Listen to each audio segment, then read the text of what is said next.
All right, it's Friday, it's 4:30, your last call of the day. You hear this sound. All right, quick, who knows what the problem is? Alrighty.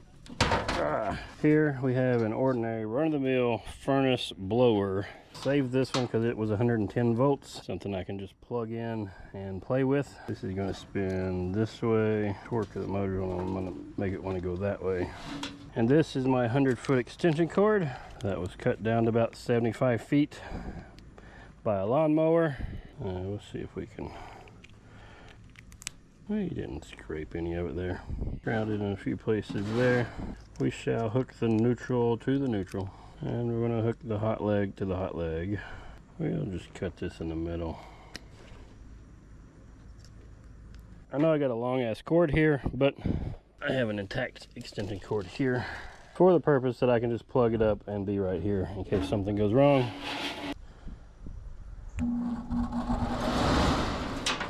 So she does work. As I expected, it's going to go that way. This squirrel cage is going to spin this way. The inertia of this wanting to stand still and this twisting this way is going to make this one twist the opposite. Remember, for every action there's an opposite and equal reaction. So this motor is going to want to spin this way as this wheel spins that way.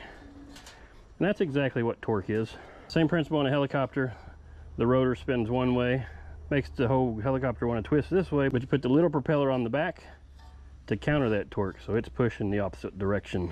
We're getting off subject. For now, I got this 1x piece of board here. I'm gonna screw this in down here. So we got some plumbing strap here. Connect this up here. We'll cut you right there. Put one more in there for redundancy. Now we have a foot on here. We got it held in place there and here to the board. So now when we plug her in, we just get air movement. All right, but the purpose of this is this unit actually runs on a 15 microfarad capacitor. Let me just discharge it here. If one of those comes unplugged, I'm going to tape this off. And we'll cover this one back up. Safety third or fourth, depending on the day of the week. We should probably tape these off. Maybe it's fifth or sixth. Don't try this at home, kids. We took the capacitor out of the circuit.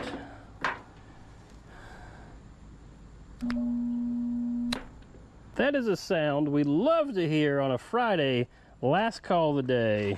See if we can hear it again without making it overheat. Beautiful sound when you're ready to go home and that's your last call. Doesn't that just make you happy? The glorious hum of a bad capacitor. This one is not bad, it's just unhooked, obviously. This one is bad though. Let's look inside. Let's see if we can, maybe.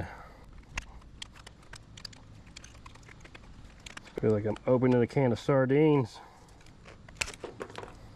Yep, we got some liquid coming out on us. It's combustible fluid, as some people will say. All right, so, well, that's why our capacitor was bad. All right, so we don't want to make too big of a mess. The wife will kill us. So we have a gelatinous material. So we kind of have a layer there. But this should have been connected internally. So we'll get the goo out of the way. All right, so we got a little piece of plastic right there. And let's see if we can get this whole thing out. There we go. It's just a canister that holds this. And this is connected there on this end. And this other end used to go down inside there to connect to the opposite end inside there. I wonder if we could make it read good again by jamming it in there.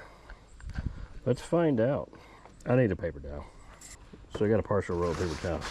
Yes, they're floral. I'm married, damn it. Well, shit, I pulled it right back up. All right, let's get this thing dried up a little bit. All right, let's take our meter here. Now, we're pretty sure, as is, When we measure across the microfarads here, we get, big surprise, nothing. So now let's, oh, well shit, now I broke off this side. Damn it. Alright, so if that side's in there and this side's jammed down inside of there, let's see if we get any type of reading. From there to there. Hey look, she's moving. But that's bigger than what she's rated. Okay, so that's a completely different type of failure.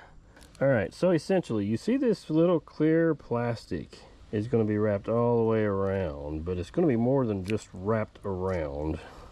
This was an insulator to keep it from shorting out against the casing of this. Alright, let's see if that cut deep enough. There we go. Alright, so essentially what we have is a gigantic roll. And this roll is a very, very thin material. Reminds you of aluminum foil, but it's done in a particular way. You have a piece of metal, you've got a piece of plastic, another piece of metal, and then another piece of plastic. So they're all sandwiched together, and they're rolled up tightly. See if we can get it down to where we can unroll it. It'd be very difficult to try to unroll this at this point, but that's all a capacitor is. It's just a big giant roll of this. So the more surface area you have, the more MFDs you're going to have.